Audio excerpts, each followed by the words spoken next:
And welcome to Fathers Matter, episode number 6, right here, brought to us by Heartlines. My name is Kgosi Rankhumise, and I'll be with you for the next couple of minutes, all the way till 6:30, speaking about everything Fathers Matter. It's been a great journey, and I think it's great to be able to look at the explanation of Heartlines, to be able to understand the message that they stand for, to understand who they are as a company and what they stand for. I'm looking forward to our discussion today. I'm looking forward to all the things that we'll speak about. It's been a great couple of episodes that we've spoken about. It's been a great time being able to highlight everything relating to Fathers Matter. And today, the topic is a very interesting topic. Our topic today is speaking about fathering during COVID-19. The entire world has just been hit by an event that's put all of us in some sort of a strain, in some sort of a shift, in some sort of a different dynamic. And it's interesting to be able to see how the fathers have navigated through it during this time of COVID-19. Specifically looking at the idea of being in lockdown. You are in one confined space with your family, and how do you navigate through that?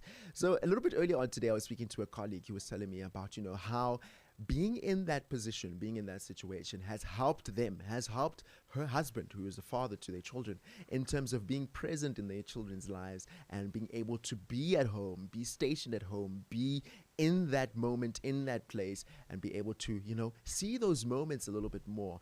And in hindsight, the lockdown has become something that has blessed them because of just that isolated time, being able to focus on that. And that's an amazing thing. There's many people who have stories like that, many couples who have stories like that, who has just seen the beauty of lockdown and the blessing that it's been for them. But unfortunately, there are some people who don't have a story as beautiful as that. But we're going to be chatting about both those dynamics a little bit in today's episode. But before I say too much, there's someone who's got more wisdom than what I do. His name is Desmond Chauke, who's representing Heartlines. Hello, Desmond. How are you doing? I'm doing well, Kgosi. Interesting that you say I have more wisdom than you, but you know what? I think the wisdom in this place is oozing, especially from your side and from Impact's side. I think it's just a voice of reason to communities out there. So the wisdom is coming from both sides, unfortunately. Unfortunately. I'd love to say, yes, I get it and I agree. And, I have to give credit where credit is due. You guys have done some stellar work in terms of research that you've put together, and in terms of, highlighting the realities that we have in our nation, highlighting the situations that we find ourselves in, and highlighting the importance of this issue. We've all been affected, let me rather say, by the issue of fatherlessness in our families, fatherlessness in the lives of many children. And it's important that, you guys have brought this to our attention and put it so beautifully so. But as mentioned earlier, we're speaking about fathering during COVID-19. It must have been a difficult time for a lot of men. It must have been a very a very tough time for men to be in the confined space with their family and their loved ones. I started off with a wonderful story of a family that's been blessed by having that time, but also we know that it hasn't been as great for all fathers. And my first question to you, Desmond, is let's find out, is there some sort of a relationship between the lockdown and COVID-19 and sort of the increase in violence that we're finding in the homes due to frustration with men or whatever they may be going through in the time of lockdown, that they could have been overwhelmed emotionally? Yeah, definitely. And interesting that as much as COVID has been a blessing to some, it has been what one might call a curse to others. And this conversation is proof of what the devastation COVID-19 can be, and how it has affected, this beautiful movement that we're trying to create of Fathers Matter, and how fathers are able to be active, positive, and present in their children's life during this hard time. But I think what you mentioned in terms of the relationship between COVID and the increase of violence, especially during this period of time, is that what we found out is that the root cause has been mainly because of the pandemic. A lot of fathers have lost their work. They are no longer in a position to provide for their families, because if you understand, especially in our cultures, it's a South African culture where a man is seen as a provider. And once you are able to provide, and that is caused by the pandemic, unfortunately, where you find high levels of unemployment and the growing unemployment rate, which is linked to the lockdown, has made it increasingly difficult for men to be providers as the society perceives them. And this feeling of not being able to provide has left many of them frustrated. And it has left many of them feeling worthless, feeling like they do not have a part to play in their children's lives. But the truth is, as much as I'm saying this about the impact of COVID-19, what we forget as men, as fathers, is that our duty in our home goes beyond the provision of money or finances. There is protection of the family that is a role of a man, but it also there is that element of affirming your family during this difficult time. But not only that, also being the center of protection for the whole family. But that is not the case currently, because men feel they have low self-esteem due to them not working, self-worth, which plays a role in them being frustrated. And hence you see them not being able to emotionally verbalize it, but instead it leads them to violence, especially in their home where men are so frustrated. And that is the situation that we are currently experiencing. Sorry, currently. I want to find out, so would it be right of me to conclude that there is some sort of a relation between the increase in unemployment, say caused by COVID-19, or even before, that there has a link to the increase in violence in the homes? I think you've mentioned something about, that picture of fathers expected to be provider, and therefore I think that unemployment putting a weight on the father not being able to be provider, not feeling self-worth. Would I be right to be able to say there is a relation between the two, between unemployment and the increase in violence? Definitely, you are right. There is an increase in the violence due to the unemployment. I mean, I don't want to go into the whole experience that we've seen in our country as well. But, if you check what's going on currently and you look at the level of unemployment, you can see that there is a relationship or correlation between what's going on in our country and what the pandemic is doing to the nation, especially the levels of unemployment, where someone feels like they cannot be able to provide. And hence, when a situation arises where someone looks at you as a child and says, "Dad, I'm hungry," instead of you saying, "You know what, I cannot provide," you lash out on a kid, you lash out on your wife, you lash out on your girlfriend or your family. And that has to do with the situation we're currently experiencing currently.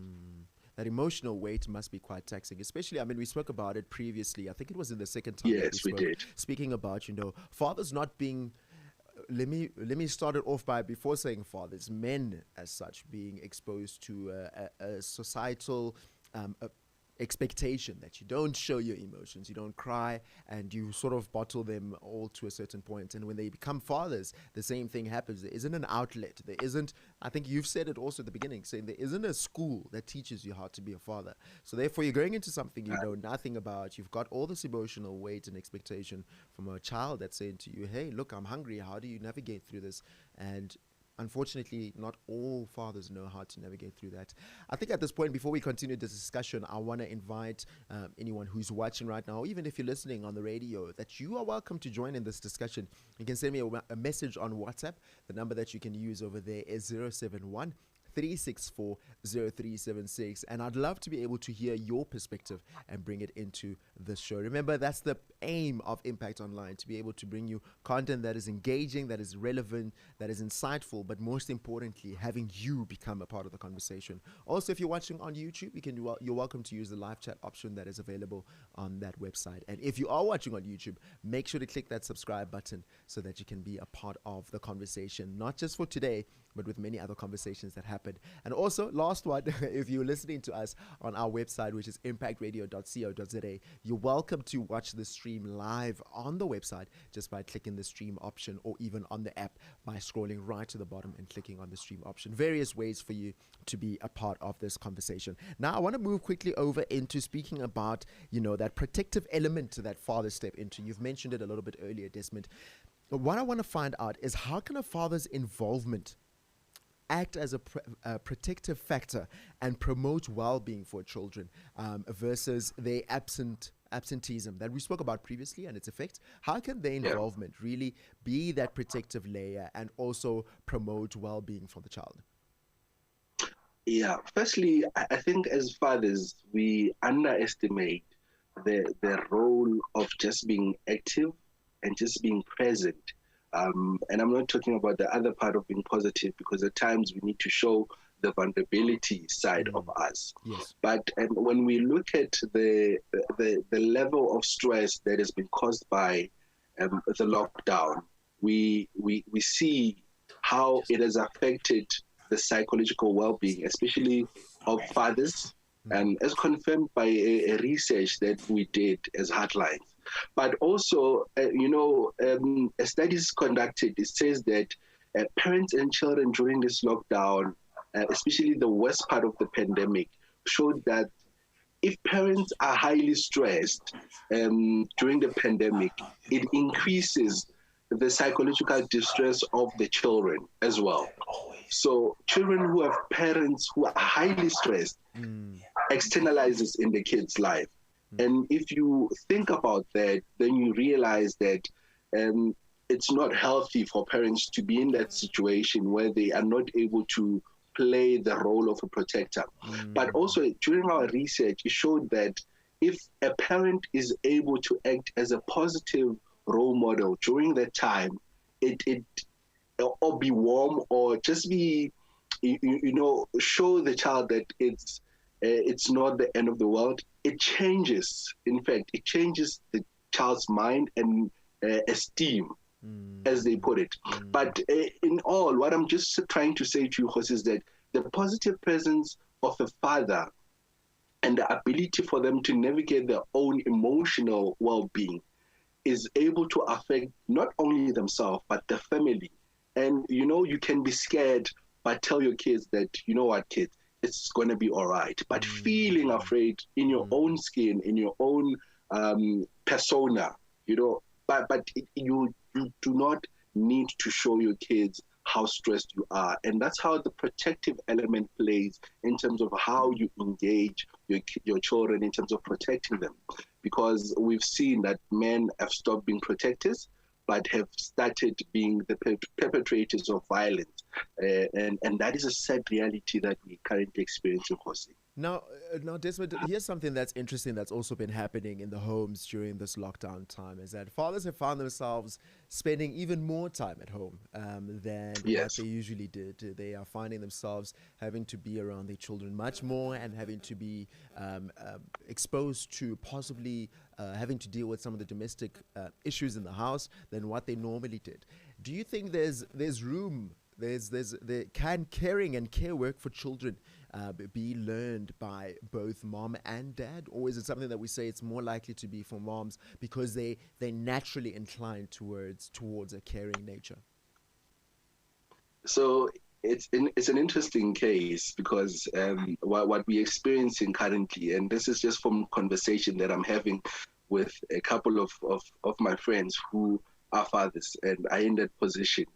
They tell me, this is not research, this is just friends telling me this. They tell me that they find it difficult to actually do anything in the house because they know nothing about how to care, simple things. Let me just mention simple things. For men out there who are sitting at home, fathers out there, how many of you actually wash dishes, let alone cooking, because cooking is another nightmare on its own. Let's not even talk about laundry even.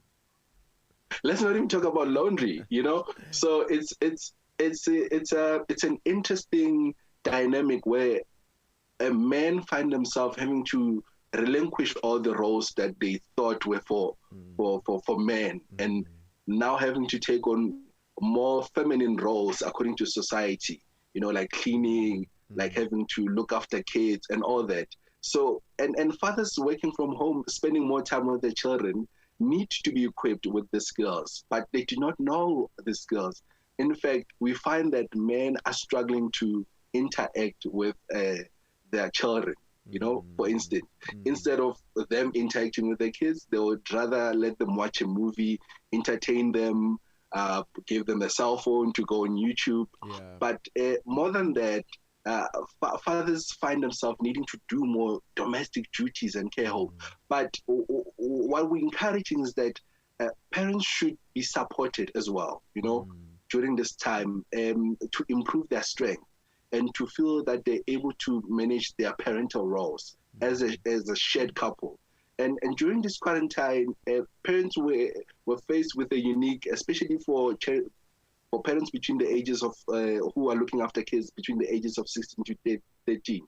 Those kids rely on their parents for everything.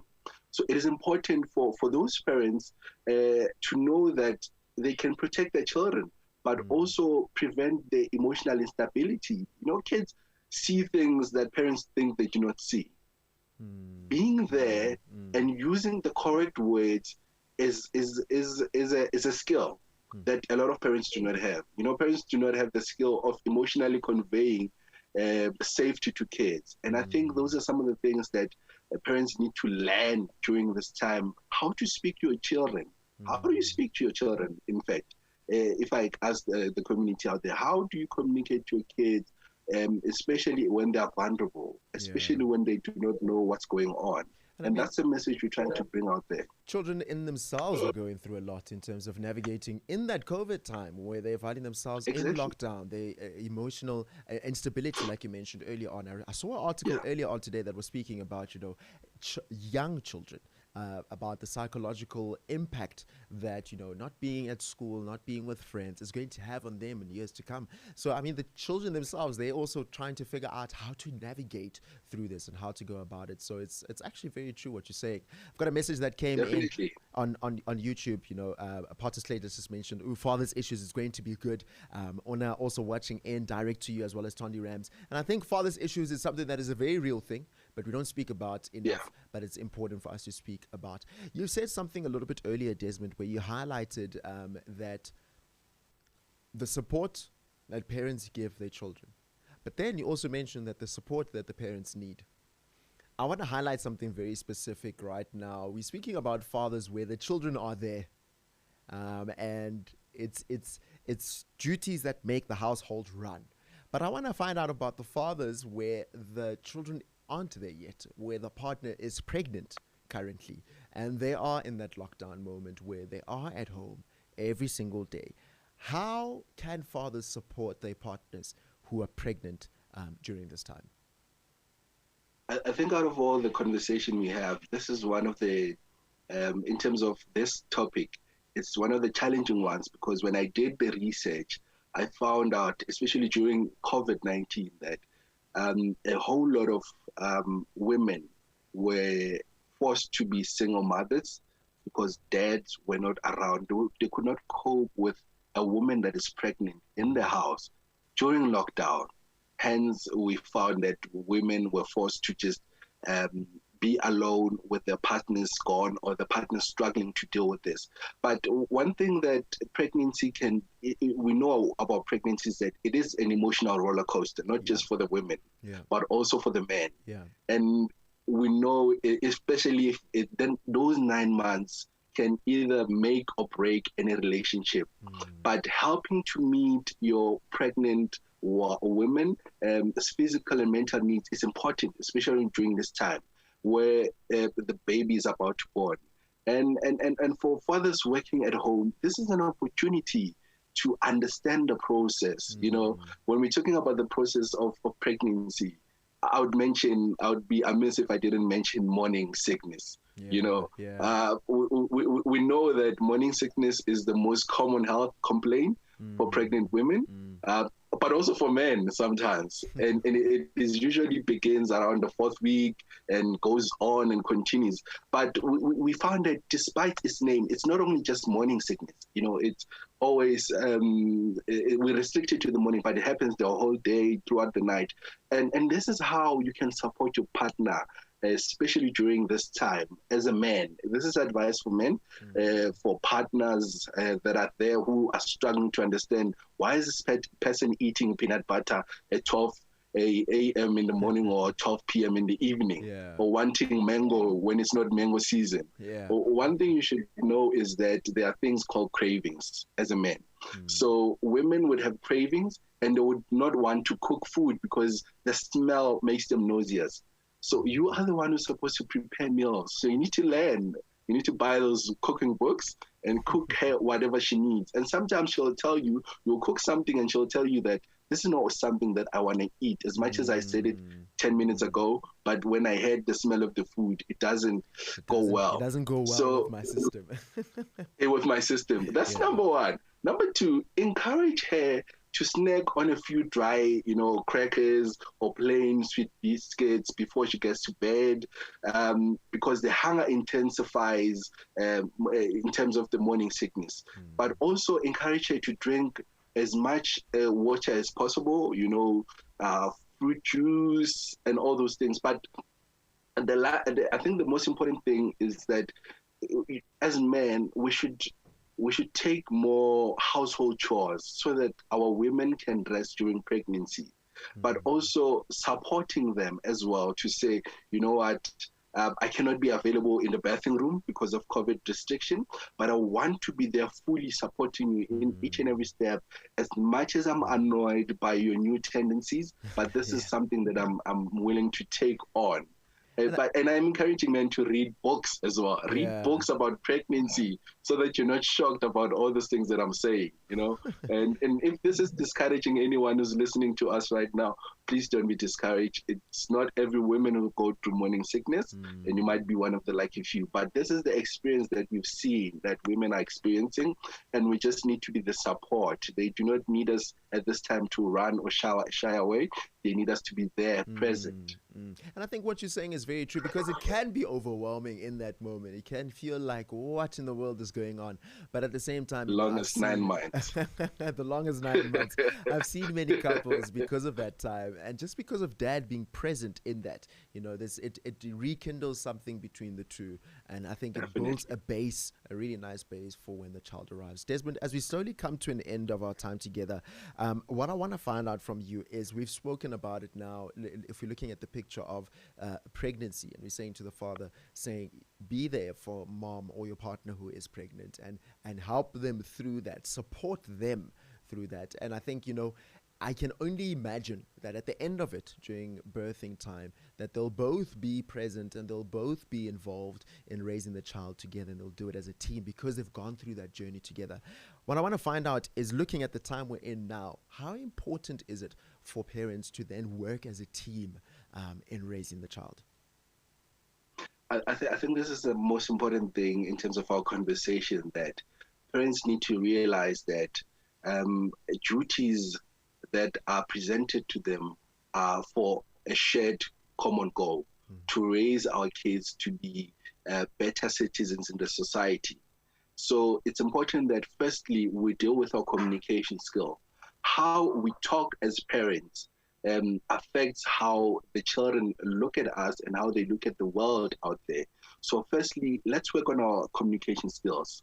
And because we're at home a lot of time, so we know there are bound to be clashes, we know there are bound to be fights, but how we talk in front of our kids is important.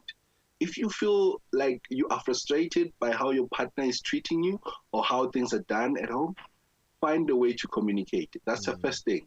And since we're all working from home, most of us are working from home, the duties in the household now have to change. We know we expect mothers to do everything in the house, like everything, but how about we create a schedule that can work for every one of us? But lastly, I think this is the most important one. Create a routine in the house. Create a routine, because firstly, children need structure. They cannot be at home watching cartoons the whole day. Full stop. They need structure. Yeah. And what we having to do very quickly is to invent a new structure. The way we structure our days throughout, make it fun for the kids. Schedule playtime. Schedule time for yourself to be alone, because it's important that you're also alone. Schedule time to be on your phone.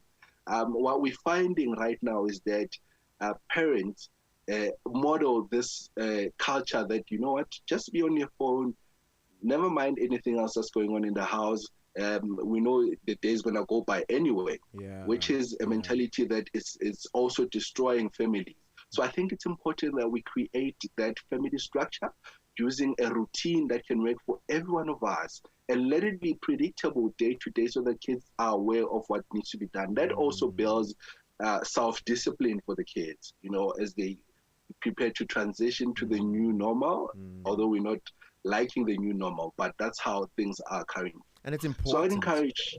Sorry, yes, I was going to say it's very important that the parents are able to sort of work together and forming making this household work, because I think everybody in the house is feeling the effects of being at home, being in the lockdown. For the children, be for intentional, mom and for dad. definitely. Yes, be intentional in working together and partnering during this time. Desmond, it's been great to be able to speak about this, and I think I loved how we highlighted not only the good of being in lockdown. I mean, even as we wrap up here, we're speaking about fathers that are present, that want to be involved, but now we're leading them towards, you know, hey, take hands together and be able to make a difference. But we also started off from those that are not there, and the emotional effects that they could be feeling in this time. And I think it's very important that we're aware of what fathers are going through as they navigate their way through fathering, especially during such an interesting time that we find ourselves in, battling the pandemic of COVID-19. Well, thank you so much for your time, Desmond. It's been absolutely great. We do this again next week, Tuesday. It's been, definitely. Awesome. Thank you very much, Kgosi. Thank you to the listeners at home. Brilliant.